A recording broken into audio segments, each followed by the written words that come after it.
तो पत्थर पानी में तैर रहे थे। राम जी को लगा मेरे नाम के पत्थर पानी में तैर रहे हैं, क्यों ना मैं भी पत्थर डाल के देखूं। तो राम जी समुद्र के किनारे किनारे किनारे दूर चले गए और राम जी ने एक पत्थर उठाया और वहां पत्थर उठाकर राम जी ने डाल दिया। और राम जी ने पत्थर डाला तो समुद्र में पानी में पत्थर डूब गया। राम जी को लगा किसी ने देखा तो नहीं, बड़ी बदनामी होगी कि मेरे नाम के तो तैर रहे हैं और मैं छोड़ रहा हूं तो डूब रहे हैं। राम जी ने यहां वहां देखा तो हनुमान जी नजर आ गए पीछे। सरकार हमने सब देखा है। हनुमान जी आपने देख लिया? हाँ, पर किसी से कह मत देना, नहीं बड़ी बदनामी होगी। हनुमान जी बोले प्रभु इसमें कहने की क्या बात है। अच्छा हनुमान ये बताओ कि आपने पत्थर में राम नाम लिखा और डाला तो वो तैरने लगा और हमने डाला तो डूब गया। तब हनुमान जी ने मुस्कुराते हुए कहा राम जी आप कितने भोले हैं। जिस पत्थर को आपके नाम का सहारा मिल जाएगा वो तो तैर ही जाएगा, वो तो पार हो ही जाएगा, पर जिसे आपने ही अपने हाथों से छोड़ दिया हो वो तो डूब ही जाएगा ना सरकार। ये पत्थर इसलिए डूब गया क्योंकि आपने ही इसे अपने हाथों से, तो भगवान पकड़े तो कल्याण होता है, भगवान छोड़ दें तो डूबना होगा कि नहीं। तो भगवान से कहो कि प्रभु हमें कभी छोड़िएगा मत, हे प्रभु मैं आपको कभी भूलूं नहीं।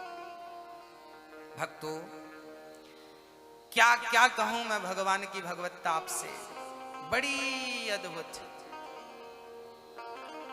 हनुमान जी ने चरणों को पकड़ लिया। यहां पर भक्त एक भजन गाया करते हैं। भक्त गाते हैं कि हे प्रभु, भक्त गाया करते हैं कि पार होगा वही जिसे पकड़ोगे राम, पार होगा वही जिसे पकड़ोगे राम, जिसको छोड़ोगे, जिसको छोड़ोगे, जिसको छोड़ोगे पल भर में डूब जाएगा, जिसको छोड़ोगे पल भर में डूब जाएगा। पार होगा वही जिसे पकड़ोगे राम, पार होगा वही जिसे पकड़ोगे राम, पार होगा वही जिसे पकड़ोगे राम, पार होगा वही जिसे पकड़ोगे राम, जिसको छोड़ोगे, जिसको छोड़ोगे, जिसको छोड़ोगे पल भर में डूब जाएगा, जिसको छोड़ोगे पल भर में डूब जाएगा।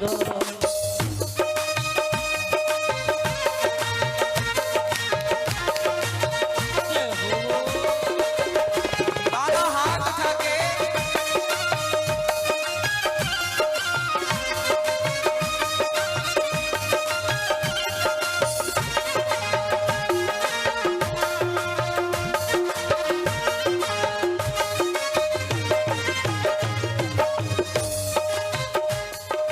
गिरना क्या जाने पत्थर बेचारे, गिरना क्या जाने पत्थर बेचारे, गिरने लगे तेरे नाम के सहारे, गिरने लगे तेरे नाम के सहारे, नाम लिखते ही पत्थर में आ गए हैं प्राण, नाम लिखते ही पत्थर में आ गए हैं प्राण। कहते हैं पत्थरों में जब नाम लिख रहे थे तो पत्थर में भी प्राण आ गए।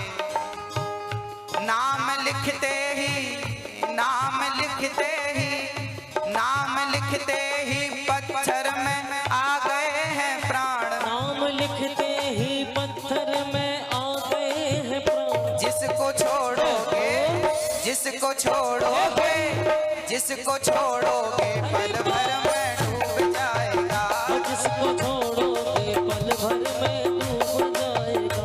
पार होगा वही जिसे पकड़ोगे राम, पार होगा वही जिसे पकड़ोगे राम, जिसको छोड़ोगे, जिसको छोड़ोगे, जिसको छोड़ोगे पल भर में डूब जाएगा, जिसको छोड़ोगे पल भर में डूब जाएगा।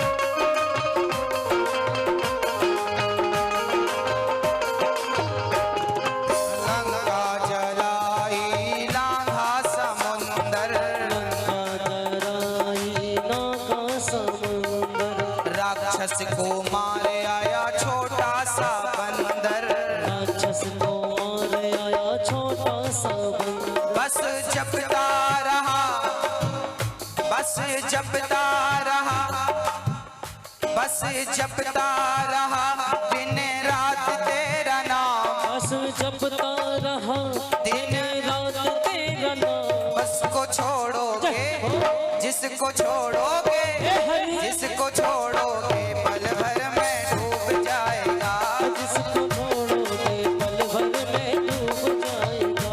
पार होगा वही जिसे पकड़ोगे राम, पार होगा वही जिसे पकड़ोगे राम। जिसको छोड़ोगे, जिसको छोड़ोगे, जिसको छोड़ोगे पल भर में डूब जाएगा, जिसको छोड़ोगे पल भर में डूब जाएगा। जिसको छोड़ोगे पल भर में डूब जाएगा, जिसको छोड़ोगे पल भर में डूब जाएगा। जिसको छोड़ोगे पल भर में डूब जाएगा, जिसको छोड़ोगे पल भर में डूब जाएगा। जिसको छोड़ोगे पल भर में डूब जाएगा। लंका जलाई लांघा समुंदर, राक्षस को मारे आया छोटा सा बंदर। क्यों मारे आया? बस जपता रहा दिन रात तेरा नाम। राम नाम में बड़ी ताकत है मेरी माँ। जो नाम जपे ना, छोटा सा बंदर समुद्र को छलांग लगा के पार कर जाता है। ये हनुमान जी की महिमा नहीं, ये राम नाम की महिमा है भक्तों। प्रभु मुद्रिका मेली मुख माही, और जलद ही लांग गए अचरज नाही। ये कोई आश्चर्य नहीं है, क्योंकि राम कीन चाहे सोई होई। राम जो करना चाहे सब कर सकते। हाँ तो मेरी माँ, राम से अधिक राम के नाम की महिमा। इसलिए इसे कली काल में आप काम बराबर करना, सारा घर का सारा काम करना, भोजन बनाना, बर्तन धुलना, झाड़ू लगाना, जो करना है करो, पर काम करते समय बस नाम मत छोड़ो। काम करते रहो और नाम जपते रहो। सारा भोजन बनाओ, रोटी बनाओ, बड़े प्रेम से कीर्तन करते जाओ, मन में चलता रहे श्रीमन नारायण। रोटी बन रही श्रीमन नारायण नारायण, दाल बन रही है श्रीमन नारायण, सब्जी छौंका लग रहा श्रीमन नारायण, पानी भर रही हो श्रीमन नारायण, बर्तन धुलना है श्रीमन नारायण, झाड़ू लगा रहे हैं श्रीमन नारायण नारायण। काम बराबर करिए, कोई भी काम मत छोड़िए, अकर्मण्य होके मत बैठिए, काम करते रहिए। काम के साथ गोविंद का चिंतन बना रहे, इसे कहते हैं स्मरण, है ना मेरी माँ? क्या बोलते हैं इसको? स्मरण बोलते हैं। एक लड़की थी, उसका विवाह हुआ, ससुराल गई, ससुराल 15 दिन रुकी, वापस आ गई। नई नई शादी थी, पहली बार ससुराल गई, वापस आई। अब वो वापस आ तो गई है अपने माँ के घर, पर वो किसी के चिंतन में, किसी के ख्यालों में डूबी रहती है। क्या आप बता सकते हैं मुझे किसके ख्यालों में? एक लड़की जिसकी शादी हुई, पति से मिलकर आई, 10 दिन पति के साथ गुजारा, वापस मायके आई, वो किसी के ख्यालों में खोई है। कौन था वो? कौन? आप अपना अनुभव बताओ। पति के ख्यालों में वो काम करती जा रही है और पति के साथ बिताया हुआ हर पल याद करती जा रही है। काम बराबर करती है, पर काम करते समय वो स्मरण करती है अपने पति को, चिंतन करती है पति को। बर्तन धुल रही है, पर कभी कभी मुस्कुराती जा रही है, पति की कोई बात याद आ गई, प्यार भरी मुस्कुरा रही है।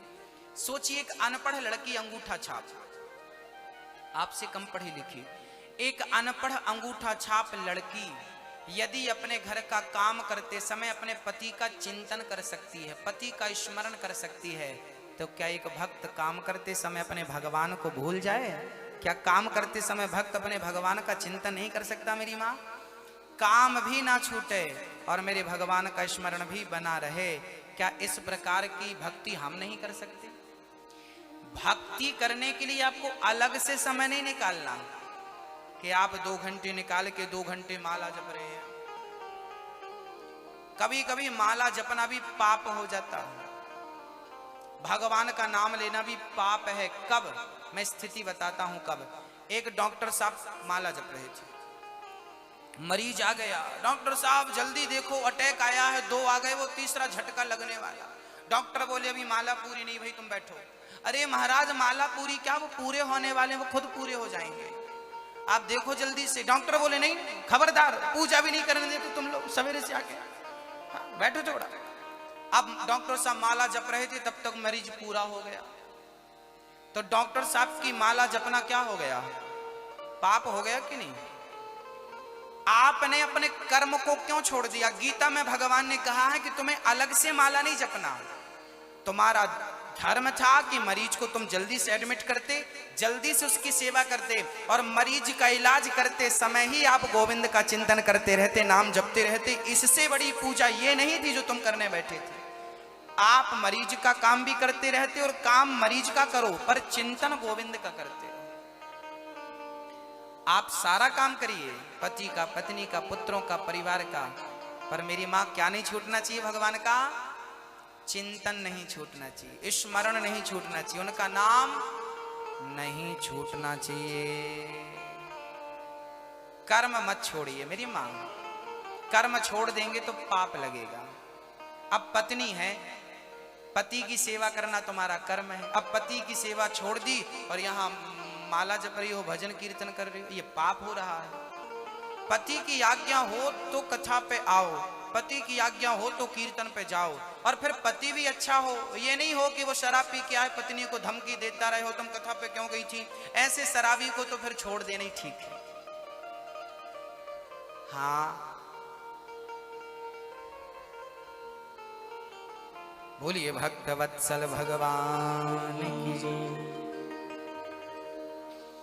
श्री भरत जी सुखदेव भगवान ने कथा अद्भुत सुनाई, नाम की बड़ी महिमा सुनाई। एक बार इंद्र ने अपने गुरु का अपमान किया, जिसके कारण गुरु जी नाराज होकर के चले गए। विश्वरूप को अपना गुरु बनाया और उन्होंने नारायण कवच की दीक्षा दी। इंद्र को ब्रह्म हत्या लगी, विश्वरूप को मारने 4 स्थानों में बांटी है और वृत्तासुर का उद्धार किया है। भगवान के एक परम भक्त का नाम था प्रहलाद।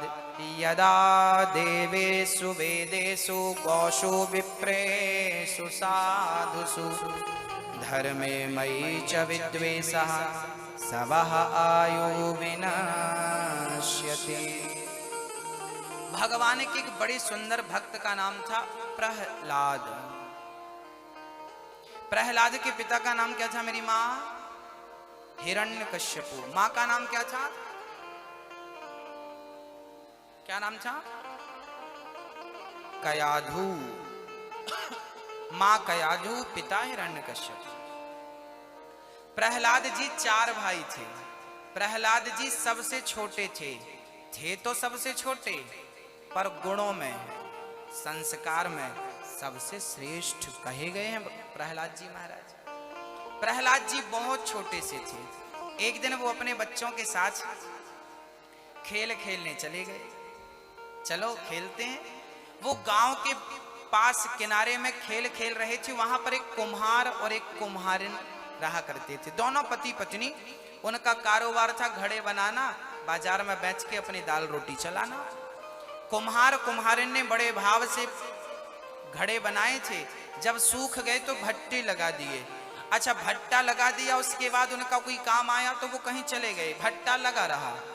लगे भट्टे में बिल्ली ने जाकर बच्चों को जन्म दे दिया।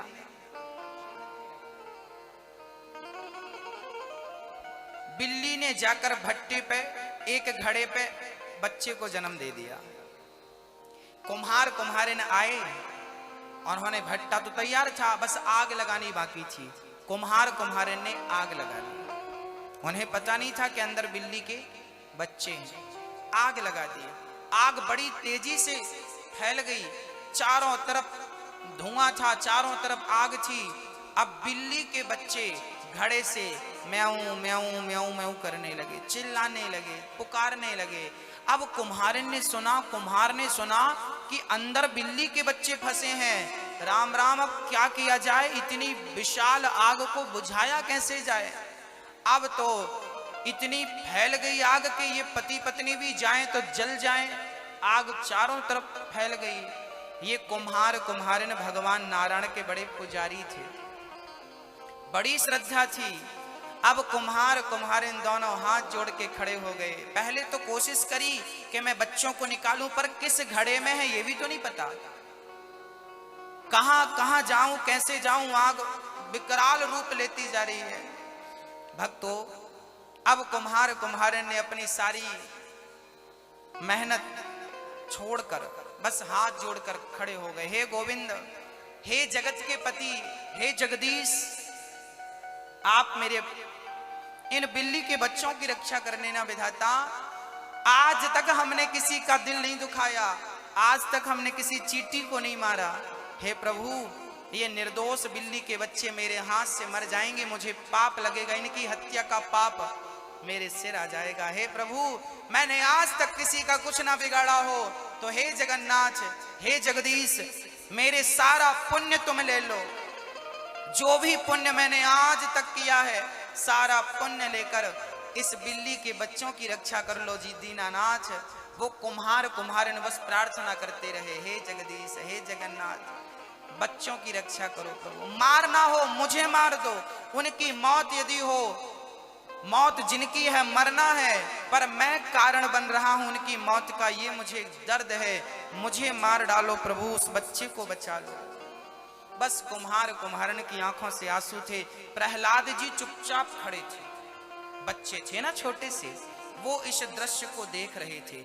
और याद रखना, छोटे छोटे बच्चे जो देखते हैं, कभी कभी आपके किए हुए कृत्य से बच्चों की मानसिकता पर, बुद्धि पर बड़ा गहरा प्रभाव पड़ता है।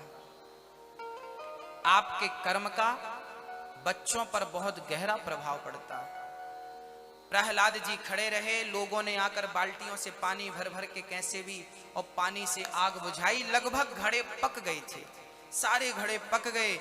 अब जल्दी से कुम्हारिन ने सारे घड़ों को निकाला, घड़ा फूट रहे हैं, कोई चिंता नहीं, नुकसान हो रहा, कोई बात नहीं, बस बिल्ली के बच्चे बच जाएं। विश्वास था कि मेरा ठाकुर, मैंने भक्ति की है तो ये मरने नहीं देगा। सारे घड़े लाल हो गए थे, सबने उम्मीद छोड़ दी थी कि बिल्ली के बच्चे, इस आग में कोई बचेगा, कोई नहीं बचेगा। देखा, इस घड़े को फेंका, इस पे नहीं है, दूसरा घड़ा, तीसरा घड़ा, आखिरी में एक घड़ा मिला। जिस घड़े को देखा पूरा पक चुका था, लाल पड़ गया था।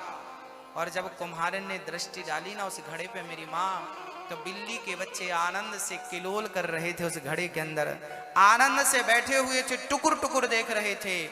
हाँ मेरी माँ, बाल न बांका कर सके जग में जो बैरी होए, बचाने वाला भगवान है, मारने वाला है भगवान, बचाने वाला। हाँ, बिल्ली के बच्चे बच गए। बिल्ली के बच्चों को कुम्हारिन ने हृदय से लगाया और बिल्ली के बच्चों को आजाद किया। जाओ बेटा, तुम्हें जहां जाना है, और जाकर भगवान के चरणों में माथा रख के बस कुम्हारिन रोने लगी, विधाता मैं आपके इस ऋण को कैसे चुकाऊंगी, कैसे चुकाऊंगी। उस दिन से कुम्हार और कुम्हारिन ने मन में संकल्प लिया कि अब भगवान के इस ऋण को हम कैसे चुकाएं।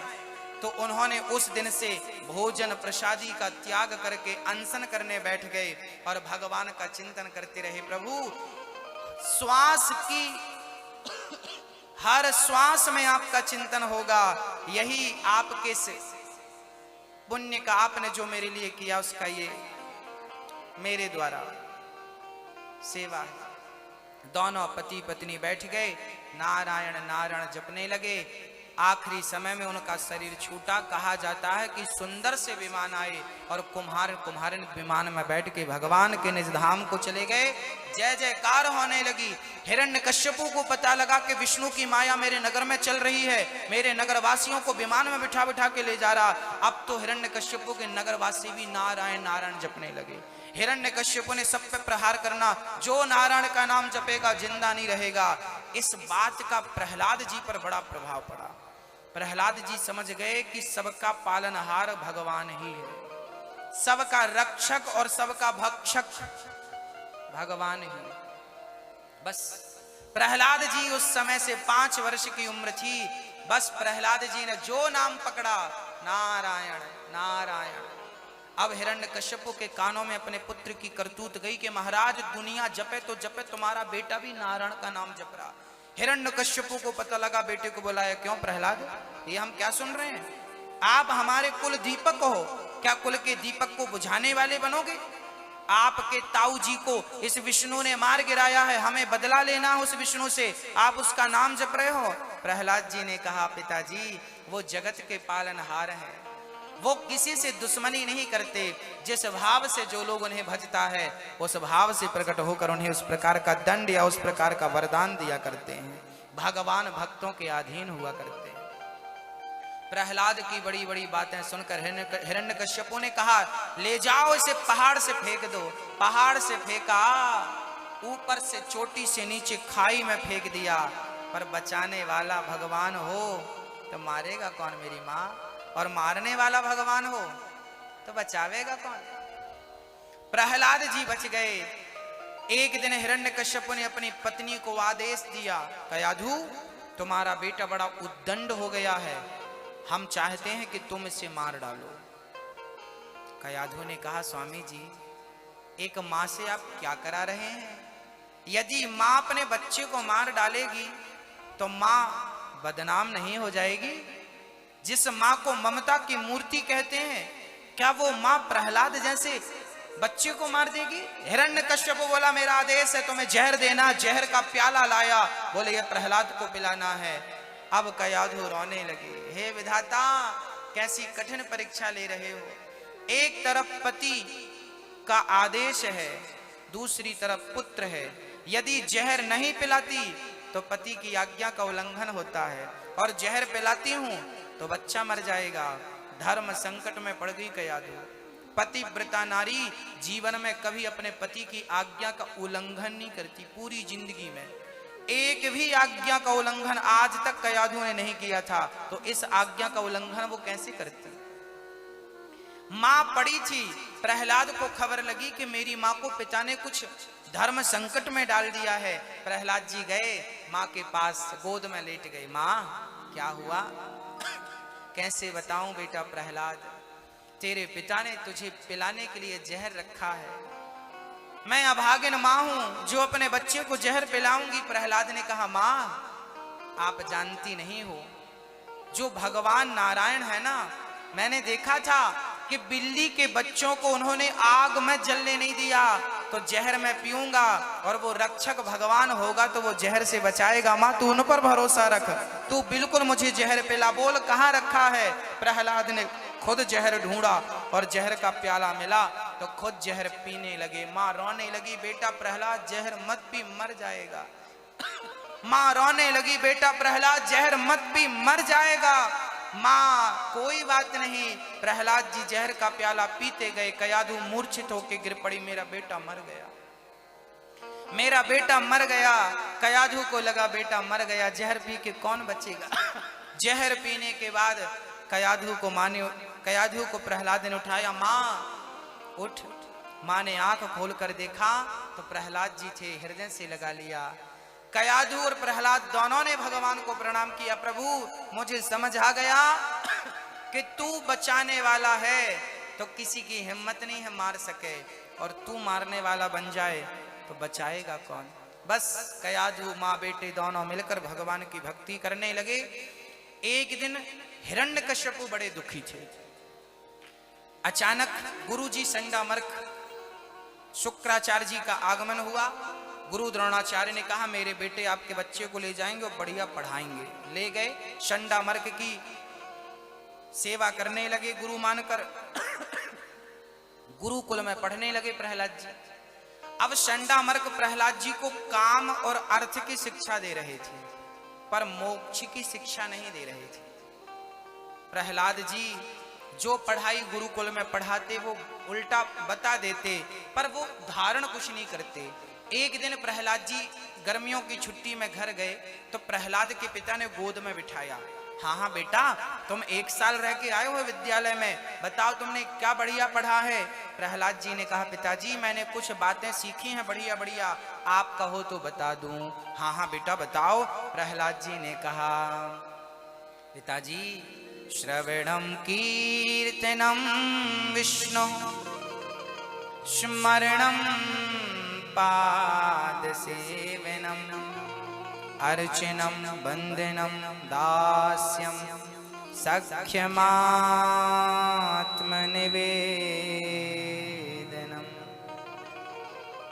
श्रवणम, पिताजी भगवान को पाने के 9 मार्ग हैं, 9 प्रकार की भक्ति है। एक भी आपके जीवन में धारण हो जाए, एक भी आ जाए तो कल्याण निश्चित है। कौन कौन सी भक्ति है मैया जी? भक्ति कितने प्रकार की होती है? 9। कितने प्रकार की मेरी माँ? पहली भक्ति है श्रवणम, बड़ी श्रद्धा से कथा को सुनना, पहली भक्ति है। आप कथा में बैठी हो, क्या कर रही हो? पहली भक्ति। इसलिए नियम बनाओ कि आप अपने घर पे 10 मिनट, 15 मिनट, आधा घंटा या 5 मिनट रोज भगवान की चर्चा जरूर करेंगे। जब भी बैठेंगे तो चर्चाएं किसकी होंगी? दुनियादारी की नहीं, केवल कन्हैया की, केवल राम की, केवल नारायण की चर्चा है। कहते हैं जहां भगवान की चर्चा होती है वो वातावरण बड़ा शुद्ध हो जाता है। श्रवणम, कथा ज्यादा सुनिएगा। कथा सुनने से क्या होता है मेरी माँ? मन निर्मल होता है, मन साफ होता है। अच्छा एक बात बताइए, आप गाली सुनते हैं तो गाली कहां से प्रवेश करती है? मैया जी, ओ पीछे वाली मैया, आवाज आ रही है ना? ध्यान दो मेरी माँ। आप गाली सुनती हो तो कहां से? कान से। कथा सुनती हो कहां से? कान से। गाली भी कान से प्रवेश करती है, कथा भी कान से प्रवेश करती है। अब ये बताओ गाली सुनकर क्या आता है? गुस्सा आता है। गाली सुनने से मन अशांत होता है, जबकि कथा सुनने से क्या हो रहा? अब अभी आप प्रैक्टिकल कर रहे हो। कथा सुनने से मन क्या हो रहा? कथा सुनने से क्या मन अशांत हो रहा है? कथा सुनने से मन शांत होता है। याद रखना, गाली भी शब्द है, कथा भी शब्द है। गाली भी कानों से प्रवेश करती है, कथा भी कानों से प्रवेश करती है। फर्क इतना है कि गाली अंदर जाती है तो मन को अशांत कर देती है, और कथा अंदर जाती है तो मन को शांत कर देती है। इसलिए बकवास ना हो, कथा हो। भगवान की चर्चा करेंगे अपने घर पे आप लोग आपस में, तो आपका मन क्या होगा? मन को आनंद की अनुभूति होगी। किसी की निंदा करेंगे, किसी की बुराई करेंगे तो क्या होगा? आपके अंदर ईर्ष्या बढ़ेगी, आपके अंदर अशांति। आपकी अशांति का कारण क्या है? क्योंकि आप बचे हुए समय का केवल दूसरों की निंदा चुगली में समय गवाती हो। यदि भगवत चर्चा में समय लगाएं तो आपके घर में अशांति नहीं है मेरी माँ। घर में शांति ही शांति उनके घर में है जिनके घर में रोज भगवत चर्चा होती है, और भगवान का कीर्तन जिस घर में रोज होता है। नारायण नारायण, हरे राम राम राम। कीर्तन रोज, कथा रोज। प्रहलाद जी कह रहे हैं पिताजी पहली भक्ति है श्रवणम, श्रवणम श्रवणम कीर्तनम। आइए दूसरी भक्ति में चलते। पहली भक्ति क्या है? कथा सुनना। दूसरी भक्ति क्या है? कीर्तन करना। क्या करना मेरी मां? क्या क्या करना? कीर्तन। बोलो, कीर्तन कैसे, किसे कहते हैं कीर्तन? कीर्तन किसे कहते हैं? भजन अलग होते हैं, कीर्तन अलग होता है। भजन क्या चीज है? भगवान का कोई भजन गा रहे हैं हम, राधे राधे जपो चले आएंगे बिहारी, ये भजन है। कीर्तन क्या है? कीर्तन है। कीर्तन क्या है मेरी मां? आओ मैं करके बताता हूं, कीर्तन करके बताऊंगा। कीर्तन इसे कहते हैं हरे चरण सेवा। चौथी भक्ति क्या है मेरी माँ? चरणों की सेवा। आप लोग अच्छा ये बताओ, आप में से कितनी बहुएं हैं जो अपनी सास के पांव दबाती हैं? जो दबाती हैं हाथ उठाएं, और जो नहीं दबाती वो दबाएं। 1 मिनट के लिए सही सास के पांव दबाएं। सोने के पहले सास के पांव दबा दिया करिए हल्के से। 5 मिनट तक दबाएं तो बड़ी अच्छी बात है, ना तो 1 मिनट तक दबाइए। पांव दबाने से क्या होगा? कहते हैं मेरी माँ, पांव दबाने से बड़ों का आशीर्वाद प्राप्त होता है। पांव दबाने से क्या होता है? बड़ों का आशीर्वाद मिलता है। और याद रखना कि भगवान का वरदान टल सकता है, पर माँ बाप का आशीर्वाद कभी टलता नहीं है मेरी माँ। इसलिए माँ बाप के अंदर से जो दुआ बच्चों के लिए निकलती है ना, वो दुआ वरदान होती है। इसलिए आप अपने सास के पांव दबाओगी तो भगवान आपकी ऐसी बहू भेजेगा कि आपके भी वो पांव दबाए। और आपने यदि सास को आंख दिखाया तो आपकी बहू ब्याज से थप्पड़ मारेगी। हाँ, भूल मत जाना मेरी माँ। मेरे कन्हैया के घर देर होती है पर क्या नहीं होता मेरी माँ। कौन कौन बहुएं आज से नित्य सास के 1 मिनट, मैं 1 मिनट आपसे मांगता हूं। 24 घंटे भगवान ने दिया ना, मैं आपसे 1 मिनट की भीख मांगता हूं।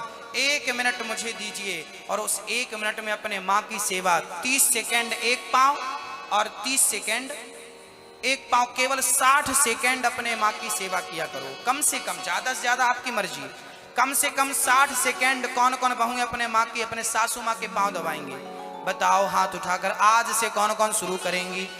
मैं विश्वास दिलाता हूं मेरी माँ, यदि बहुओं ने सास के पांव छूने शुरू कर दिए केवल 1 मिनट के लिए इस प्रकार, तो घर के सास बहू का झगड़ा समाप्त होकर घर नर्क से स्वर्ग बन जाएगा मेरी माँ। स्वर्ग बनाने आया हूं। उठाओ दोनों। कौन कौन करेगा? अच्छा पहले तो ये कंफर्म कराओ किसकी सास है। जिनकी है जिंदा वो हाथ उठाएं। हाँ हाँ उठाओ। जिनकी सास है वो हाथ उठाएं और ऊपर हमें दिखाओ, ठाकुर जी को। हाँ, इतनों की सास जिंदा है। अब नीचे करो। अब ये बताओ कि कौन कौन 1 मिनट अपने सास के पांव दबाएंगे? उतनी हाथ उठने चाहिए। देखो कई हाथ नहीं उठ रहे हैं। गुरुजी हमारी सास हमारे पास नहीं रहती। कोई बात नहीं रहती, अच्छी बात है। कभी आपने कहा कि सासू माँ हमारे पास आई, हमें भी सेवा का मौका दीजिए? कहा तो बहुत अच्छी, मैं आपको प्रणाम करता हूं। नहीं कहा तो कहिए। समय निकाल के सास के पास जाया करिए। बुजुर्गों के चरणों में भी समय बिताना चाहिए मेरी माँ। हाँ, मान मेरा कहना नहीं तो पछताएगा। मिट्टी का खिलौना मिट्टी में मिल जाएगा। मान मेरा कहना, मान मेरा कहना, मान मेरा कहना नहीं तो पछताएगा। मिट्टी का खिलौना मिट्टी में मिल जाएगा। मान मेरा कहना नहीं तो पछताएगा। मिट्टी का खिलौना मिट्टी में मिल जाएगा। मान मेरा कहना नहीं तो पछताएगा। मिट्टी का खिलौना मिट्टी में मिल जाएगा। मान मेरा कहना नहीं तो पछताएगा। मिट्टी का खिलौना मिट्टी में मिल जाएगा। बेटा बेटा क्या करता है? बेटा बेटा क्या करता है? बेटा बेटा करने वालों कान खोलिए, सुनिए क्या होगा। बेटा बेटा क्या करता है? ओ बेटा बेटा क्या करता है? बेटा तेरा एक दिन पड़ोसी बन जाएगा। बेटा तेरा एक दिन पड़ोसी बन जाएगा। मिट्टी का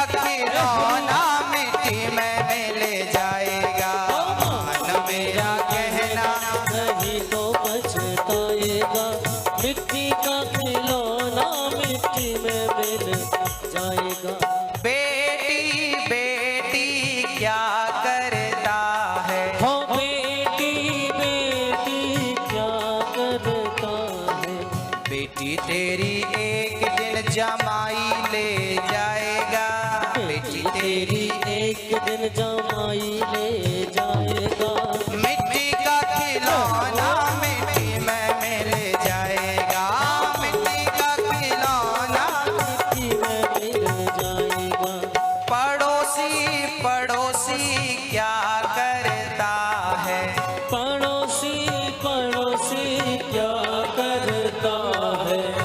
कई लोगों को अपने बेटों की बड़ी गर्मी होती है। मेरे बेटे चल बेटा ना सही, बेटियों की गर्मी होती है ना, बेटी काम आने वाली है ना बेटा। कई लोगों को पड़ोसियों की, पड़ोसी पड़ोसी क्या करता है, पड़ोसी पड़ोसी क्या करता है। पड़ोसी तो एक दिन जला के चला आएगा, पड़ोसी तो एक दिन जला के चला आएगा। मिट्टी का खिलौना मिट्टी में मिल जाएगा। मान मेरा कहना नहीं तो पछताएगा, मिट्टी का खिलौना मिट्टी में मिल जाएगा। और बड़ा गुमान होता है पैसे वालों को, धन वालों को। धन दौलत तेरे कोठी बंगले, धन दौलत तेरे कोठी बंगले। इनसे ममता, इनसे ममता छोड़ दे पगले, इनसे ममता छोड़ दे बदले। सब कुछ तेरा यहीं पर रह जाएगा, सब कुछ तेरा यहीं पर रह जाएगा। मिट्टी का खिलौना मिट्टी में मिल जाएगा। मान मेरा कहना नहीं तो पछताएगा, मिट्टी का खिलौना मिट्टी में मिल जाएगा। मनुष्य जन्म तूने पाया रे बंदे, मनुष्य जन्म तूने पाया रे बंदे। कर्म ना कर तू जग में गंदे, कर्म न कर तू जग में गंदे। जैसा बीज बोया है, ताली बजाओ। जैसा बीज बोया है वैसा फल पाएगा, मिट्टी का खिलौना मिट्टी में मिल जाएगा। मान मेरा कहना नहीं तो पछताएगा, मिट्टी का खिलौना मिट्टी में मिल जाएगा। मात पिता तेरा कुटुंब कबीला, मात पिता तेरा कुटुंब कबीला। विपदा पड़े पर कोई ना किसी का, विपदा पड़े पर कोई न किसी का। एक दिन हंसा, एक दिन हंसा अकेला उड़ जाएगा, मिट्टी का खिलौना मिट्टी में मिल जाएगा। मेरा कहना नहीं तो पछताएगा, मिट्टी का खिलौना मिट्टी में मिल जाएगा। मान मेरा कहना नहीं तो पछताएगा, मिट्टी का खिलौना मिट्टी में मिल जाएगा। आज ही मिट्टी का खिलौना मिट्टी में मिल जाएगा, मिट्टी का खिलौना मिट्टी में मिल जाएगा।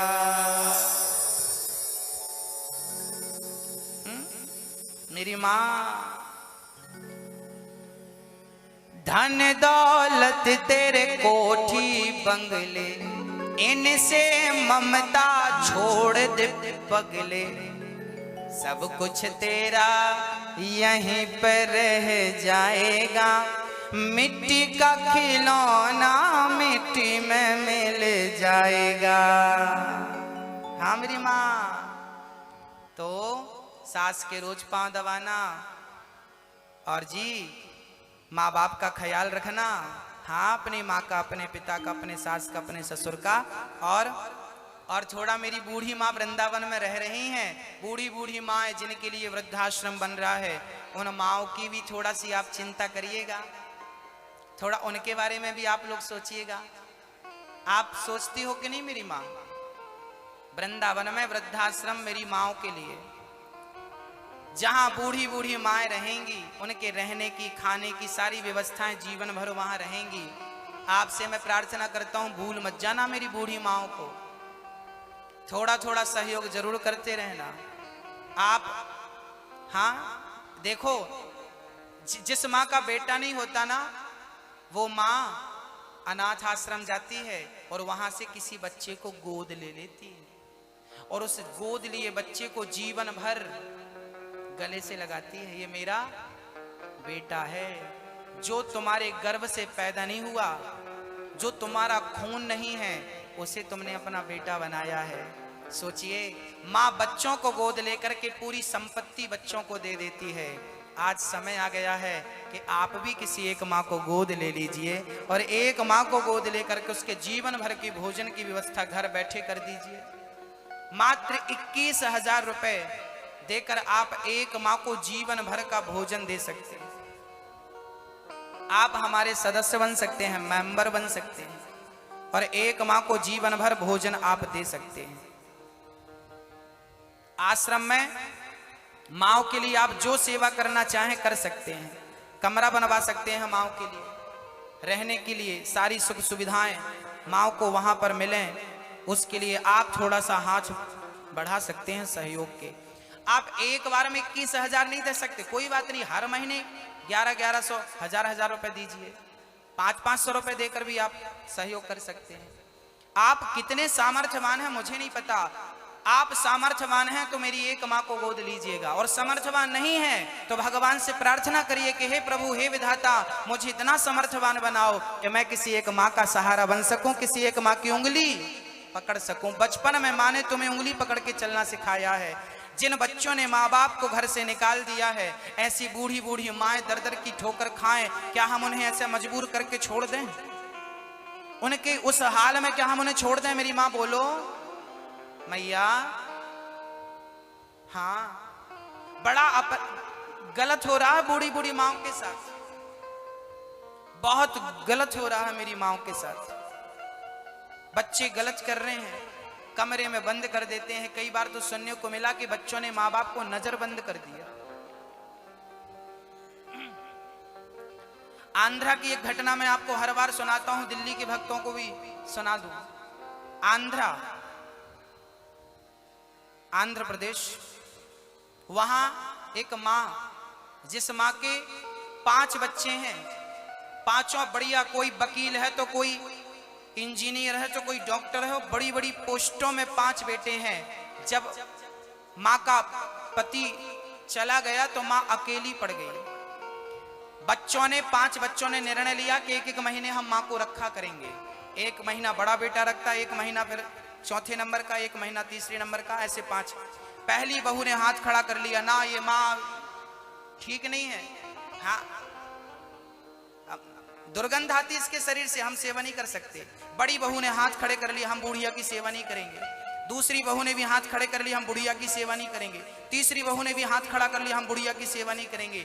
चौथी, पांचवी, सच घटना बोल रहा हूं, वो माँ भी जिंदा है जिसके बारे में मैं बोल रहा हूं। ठाकुर जी चाहेंगे तो मैं उस माँ से मिलाऊंगा आपको कभी। 5 बच्चों ने माँ को आखिरी में निर्णय लिया कि घर से निकाल दो, ना रहेगा बांस ना बजेगी बांसुरी। 5 बच्चों ने माँ को घर से निकाल दिया। उस माँ के नाम पे करोड़ों का बंगला था, कोठी थी, वहीं सामने गली में एक होटल थी। वो माँ अब जिंदा रहना है तो कुछ तो करना पड़ेगा। होटल में बर्तन धुलती थी। जिसका बेटा डॉक्टर था, इंजीनियर था और वकील था, उसकी माँ बर्तन धुल रही है होटल में, और बर्तन धुल करके आपका खाया जो जूठन बचता है ना, वो खाया करती थी। और होटल का मालिक बोलता था, यहाँ नहीं खाएगी, हमारी इमेज खराब होगी, तू यहाँ होटल में बैठ के खाएगी, चेयर पे बैठ के खाएगी तो लोग क्या समझेंगे, भिखारी लोग खा रहे हैं। तो बाहर निकाल देता था, तो बस स्टैंड में या रेलवे स्टेशन में जाके वो खाती थी। एक दिन, अभी एक पिछली बार अभी भाटापारा में भागवत थी छत्तीसगढ़ में, तो वहां पर हमारे मिलने वाले को भगत थे, उन्होंने बताया कि मैं उस माँ से मिला। मैंने पूछा, माँ आप यहाँ खाती पीती हो, क्या आपकी स्थिति हो गई है? उसने पूरी बात बताई कि बेटा मेरे 5 बेटे थे, मुझे घर से निकाल दिया, ये सब। अब लोग मुझे पागल पागल कहते हैं, फटी साड़ी पहनती हूँ, बिल्कुल काला पड़ गई है, बाल चिड़िया का घोंसला बन गए हैं ना, बिल्कुल पागल है। पर बेटा मैं पागल नहीं हूँ, मैं अपने बच्चों के प्यार को पाना चाहती थी, बच्चों की 2 रोटी खाना चाहती थी, पर बच्चों ने घर से निकाल दिया, तो अब मैं लोगों का जूठन खा रही हूं। उस मां ने कहा कि मेरे बच्चे कभी कभी यहां से निकलते हैं पर मेरी तरफ देखते नहीं हैं। शायद उनको लगता हो कि मेरी मां ये ना कह दे कि बेटा मुझे घर ले चलो। वो मां बोली कि अब तो मैंने बच्चों को देखना, दूर से देखती रहती हूँ कि बच्चे सुखी, आशीर्वाद देती हूँ, बेटा खुश रहो, खूब तरक्की करो। वो 5 बच्चे निकलते यहीं से हैं, घर पास में ही है, पर मां को देखते नहीं है। अब उनको लगेगा कि मैं इसे अपनी मां कहूंगा तो मेरी इज्जत का क्या होगा, मैं डॉक्टर हूं, मैं इंजीनियर हूं, मैं इतना बड़ा वकील हूं, इसे मैं अपनी मां कहूंगा तो मेरी इमेज पे क्या प्रभाव पड़ेगा? बताओ मेरी मां, क्या बच्चों को ऐसी इमेज बनानी चाहिए? ऐसी इमेज किसी काम की है? बच्चों के होते हुए मां किसी होटल में जूठन खा रही है, क्या ये सही है मेरी मां? मैंने तुरंत उन भगत से कहा कि आप जाइए और उस बूढ़ी मां को लेकर आइए, मैं वृंदावन में उस बूढ़ी मां की सेवा करूंगा। 5 बच्चे सेवा नहीं कर पाए, कोई बात नहीं, ये 6वां बेटा जिंदा है, जब तक हूं तब तक उस मां की सेवा मैं करूंगा। हमने उस मां को बुलवाया है, अब वो आने वाली है, आएंगी तो आश्रम में उनको रखेंगे। ऐसी जरूरतमंद माओं के लिए ये वृद्धाश्रम बन रहा है। भगवान ना करे कि आपका बेटा कभी आपके साथ ऐसा करे। और यदि आप यहाँ मेरी बहुएं बैठी हैं, मेरी माएँ बैठी हैं, आप अपनी सास और ससुर के साथ ऐसा मत करिएगा, क्योंकि विधाता देर सवेरे सजा देगा जरूर। उन बच्चों को भी मिलेगी, कम मिलेगी मुझे नहीं पता। आपसे हाथ जोड़ विनती करता हूँ, माँ बाप से बहुत प्यार करिएगा। बूढ़ा आदमी 2 रोटी और बच्चों का प्यार ही चाहता और कुछ नहीं चाहता, वो भी तुम नहीं दे पाती हो। हाँ, तुम्हें पाल पोस के बड़ा किया था, देखो तो लात मारता है बच्चा छाती पे, फिर भी माँ पुचकारती है। क्या क्या नहीं करती माँ बच्चों के लिए। वही बच्चे जब माँ छोड़ देते हैं ना, कहते हैं नारी 2 बार रोती है जीवन में। स्त्री पूरी जिंदगी में 2 बार रोती है। आप स्त्री हो, आपको पता है कि नहीं मुझे नहीं पता, पर मैं बता दूं, स्त्री जात, स्त्री केवल 2 बार रोती है अपनी जिंदगी में। एक बार तब जब पिता का घर छोड़ती है, पिता का घर छोड़ा तब, और दूसरी बार तब रोती है जब बेटे ने मुंह मोड़ लिया, तब जब बेटा मुंह मोड़ लेता है अपने माँ बाप से तो माँ रोती है। बाकी प्रसव की पीड़ा का दर्द भी हंस हंस करके सह लेती है, बच्चों की खुशी के लिए, बच्चों का मुखड़ा देखने के लिए पेट फड़वा लेती है कि नहीं माँ? वो पेट फटता है ना माँ का, बड़ा कष्ट होता है। आपको तो पता है प्रसव की पीड़ा कितनी होती है, वो कितना दर्द होता है, पर बच्चे का मुंह देखती है ना तो छाती से लगा लेती है, हंसने लगती है, मेरा बेटा आ गया। सोचिए, पेट फटा है, उसका दर्द भूल कर बच्चे की मुस्कान देखकर छाती से लगाने वाली वो माँ आज बेटों ने घर से निकाल दिया। क्या ऐसा भारत आप देखना चाहते हैं? ऐसा भारत मेरा नहीं था। श्रवण जैसे बेटे यहाँ हुआ करते थे। अपने बच्चों को इतने संस्कार देना कि वो बुढ़ापे में आपकी सेवा करे, बुजुर्गों का सम्मान करे। और आपसे हो तो ठीक है अपने माँ बाप की सेवा करना, नहीं आपका भाई आपका दास बैठा है आपकी माँ की सेवा करने के लिए। जब तक जिंदा हूँ माँ बाप की सेवा करता रहूंगा। और इन्हीं माँ बाप के लिए वृद्धाश्रम बन रहा है वृंदावन में। आपको लगता है कि आपको भी किसी एक माँ का सहारा बनना चाहिए तो जीवन में पैसे बहुत कमा लोगे भक्तों, पर शायद धर्म से जुड़ने का ये अवसर आपके पास फिर कभी आए ना आए। इसलिए जिनको भी वृद्ध माओं के लिए सहयोग करना है, हमारे श्री वीरेंद्र कुमार पांडे जी आप श्री मंच पे आए। आपने एक माँ को गोद लिया है, जोरदार तालियां आप श्री के लिए। आप बिहार से हैं, आप केवल यहाँ सहयोग देने के लिए आए हैं। सोचिए, दान करने का ये भाव इनका है। कविता देवी और स्वर्गीय श्री महेश चंद्र शर्मा, आप बोलिए भक्त वत्सल भगवान की जय जय श्री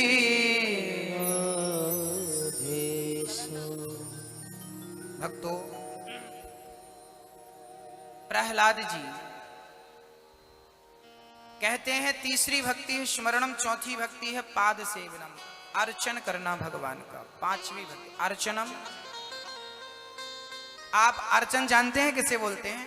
अर्चन क्या होता है? भगवान की अर्चना करना। अर्चना मतलब क्या होता है? बताओ मेरी माँ। क्या? वो पूजा होती है। पूजा अलग चीज है, अर्चन अलग चीज है। अर्चन क्या होता है? बोले लड्डू गोपाल जी को बढ़िया सी आप पूजा कैसे करते हैं भगवान जी की? पूजा कैसे करना है वो मैं आपको बताता हूं। सबसे पहले एक थाली लीजिए। आपके घर पे लड्डू गोपाल जी हैं या नहीं? सबके घर पे हैं। लड्डू गोपाल जी की किस प्रकार भगवान की पूजा करनी चाहिए? भगवान से जुड़ने की, भगवान की पूजा दो तरह से की जाती है।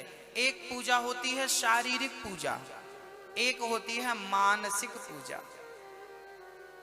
आइए सबसे पहले मानसिक पूजा कैसे की जाती है वो करते हैं, फिर शारीरिक पूजा कैसे होती है वो करके बताते हैं। आओ सभी लोग पालथी मारकर बैठ जाइए और रीढ़ की हड्डी एकदम सीधी। आप किस प्रकार भगवान की पूजा करें? मंदिर जाना, मंदिर में जाकर के भगवान को ये फेंक करके चढ़ाना, वो फेंक करके चढ़ाना, ये नहीं। भगवान की सबसे श्रेष्ठ पूजा है मानसिक पूजा। आप जैसा जैसा मैं कहता जाऊं वैसा वैसा करते जाइए। अच्छा मैया एक बार वही करिए जो मैं कह रहा हूं, वो मत करिए जो नहीं कह रहा हूं। एक बार आप अपनी माँ का चिंतन करिए। माँ, एक बार आप अपनी माँ को देखने का प्रयास करिए, कोशिश करिए। माँ दिख रही है क्या? आंख बंद करिए, आंख बंद करो और अपनी माँ को देखो। आपकी माँ का नक्शा, उसका चित्र, उसकी आंखें, उसका मुंह नजर आ रहा है कि नहीं? खोलिए आंखें। आया? अब आप अपने पिताजी को देखिए। पिताजी की शक्ल कैसी है, कैसे दिखते हैं वो आपकी आंखों के सामने होंगे। आप उनका ध्यान करेंगे तो अब मैं बोल रहा हूं हाथी, हाथी को देखिए। हाथी दिखा? हाँ, ये हाथी, ये सूंड है, ये दिख रहा। अब देखिए शेर दिखा। अब देखिए राम, देखिए राम जी दिखाई पड़ रहे हैं। अब देखिए सीता सहित राम, पास में सीता मैया खड़ी हैं। सीता माँ खड़ी हैं, राम जी के हाथ में सुंदर सा धनुष है, पीछे तरकस में सुंदर सुंदर बाण रखे हैं। घुंघराले से राम जी के केस दिखाई पड़ रहे हैं आपको। मस्तक पर सुंदर सा ऊर्ध्व पुंड लगा हुआ है। ठाकुर जी के मस्तक पर चंदन लगा है। सुंदर सा ठाकुर जी ने जनेऊ पहन रखा है। पास में सीता मैया खड़ी हैं और हमने नजर घुमाई तो श्री लक्ष्मण जी भी नजर आ रहे हैं और किनारे पे देखा तो श्री हनुमान जी भी नजर आए। हमें पूरा राम दरबार हमें दिखाई पड़ रहा है। देखिए दिखाई पड़ा, राम का चित्र नजर आया।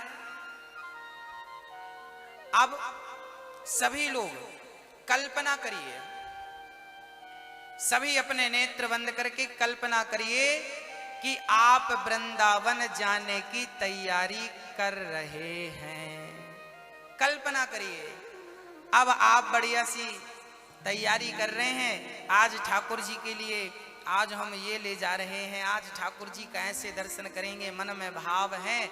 अब हम वृंदावन के लिए चल पड़े। भाव बनाइए कि हम गाड़ी पे बैठ गए और वृंदावन की ओर जा रहे हैं। मन में कृष्ण कृष्ण चल रहा है, राधे कृष्ण चिंतन करते करते श्रीधाम वृंदावन हम पहुंच गए। अब हम प्रेम पूर्वक बिहारी जी के मंदिर की तरफ बढ़ने लगे। बड़ी आस है दर्शन की, ठाकुर जी आज हमें मिलने वाले हैं।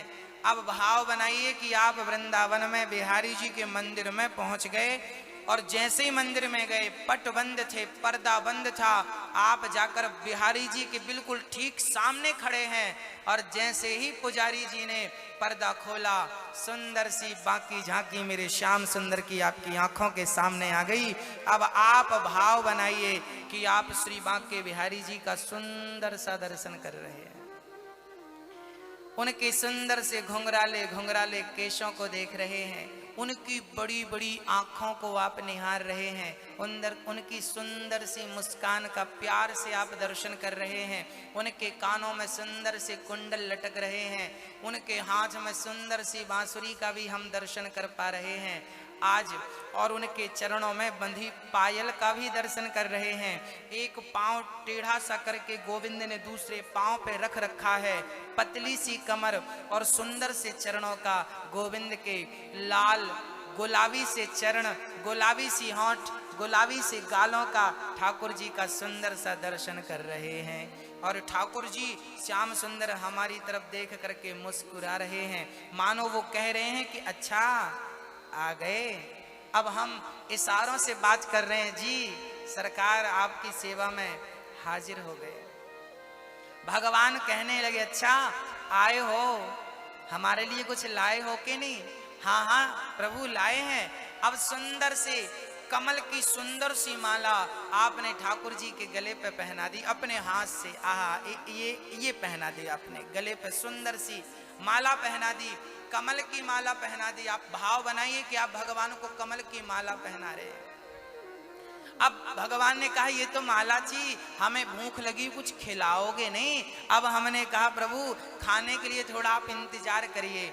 आपको भगवान को भाव बनाइए कि आपने सोने की सिंहासन बिछाई है और सोने की सिंहासन में आपने बिहारी जी को बिठाल दिया। तब तक श्री राधा जी आई और राधा जी को भी आपने, राधा कृष्ण को सोने की सिंहासन में मन के मंदिर में आपने बिठा रखा है। और बढ़िया आपने अपने हाथ से बढ़िया लड्डू बना रहे हैं, बढ़िया मोती चूर के, बढ़िया देसी घी डालकर, बढ़िया सा मिश्री बढ़िया पीस करके मिश्री का चूरा बढ़िया ठाकुर जी के प्रसाद में लड्डुओं में डालकर और बढ़िया अपने हाथ से लड्डू बना रहे हैं। तुलसी का पत्ता डालकर सोने की थाली पे सजाकर और भगवान को हम कह रहे हैं प्रभु ये रहा प्रसाद, आप भोजन ग्रहण करिए। अब भगवान ने कहा कि हम खाएंगे नहीं, आप खिलाओ। अब भाव बनाइए कि आप लड्डू उठाकर भगवान के मुंह पे रख रहे हैं और भगवान आपके हाथों से लड्डू खा रहे हैं। भाव बनाइए कि आप भगवान को लड्डू खिला रहे हैं और पास में बैठी श्री राधा रानी मुस्कुरा रही हैं, मानो वो भी हमसे कह रही हैं कि कन्हैया को खिलाया क्या, हमें नहीं खिलाओगे? अब हमने राधा रानी को भी एक लड्डू दिया और राधा रानी के मुंह पे रखा और किशोरी जी लड्डू खा रही हैं, श्याम सुंदर प्यार से लड्डू खा रहे हैं। एक लड्डू खाए, दो खाए, तीन खाए। अब भगवान बोले हमारा तो पेट भर गया, अब सुनो थोड़ा सा तुम खा लो। तो भगवान ने थाली से एक लड्डू उठाया। भाव बनाइए कि भगवान ने थाली से एक लड्डू उठाया और आपसे कहा जरा अपना मुंह खोलो।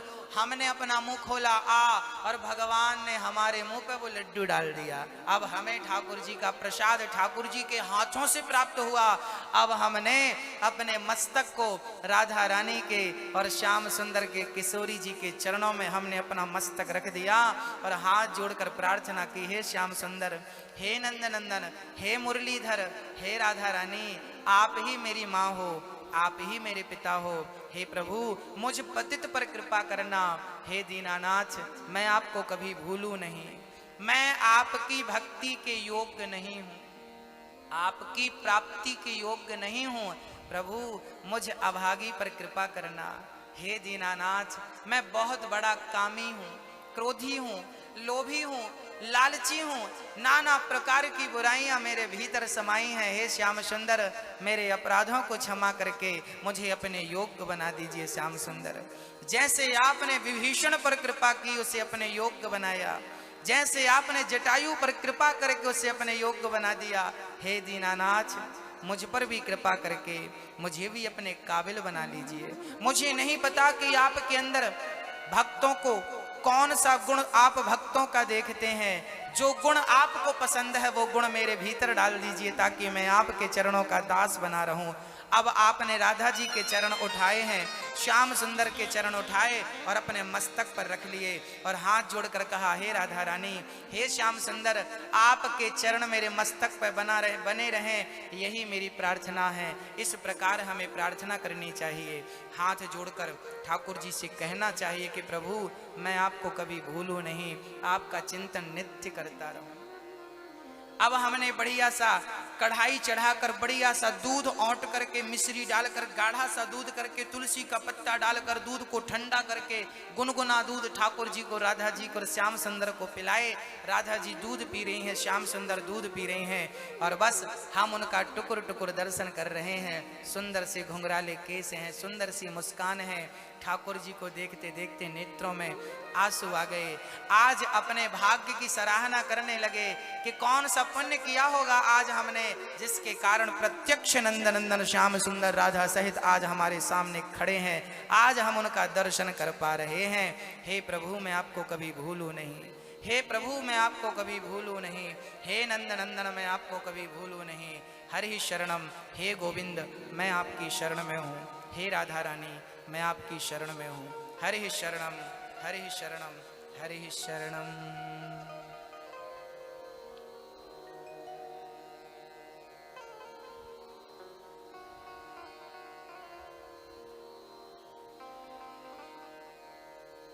भगवान की एक एक बाकी झांकी को, एक एक लीला को आप अनुभव करिए तो सही। आप महसूस करिए कि भगवान जब लीला रच रहे थे तो उस लीला में हम भी सम्मिलित थे, हम भी हैं। अब देखिए, आपने भगवान को किस चीज का भोग लगाया? बोलो मेरी मां, खाए कि नहीं भगवान? किस किस ने खिलाया? किस किस ने खिलाया? खिलाया ना। इसे कहते हैं मानसिक पूजा। देखिए, ना कोई खर्चा हुआ, ना कोई मेहनत हुई, पर आपके लड्डू का भोग भगवान तक पहुंच गया कि नहीं? इससे हम, इस मानसिक पूजा से क्या हुआ? इस पूजा से तन नहीं जुड़ा, इस पूजा से डायरेक्ट मन जुड़ गया और यही मन भगवान की प्राप्ति कराएगा।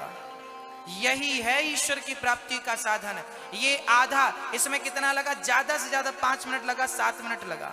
सोचिए, ये 5 मिनट आप रोज निकाल कर क्या इस प्रकार मानसिक पूजा नहीं कर सकते?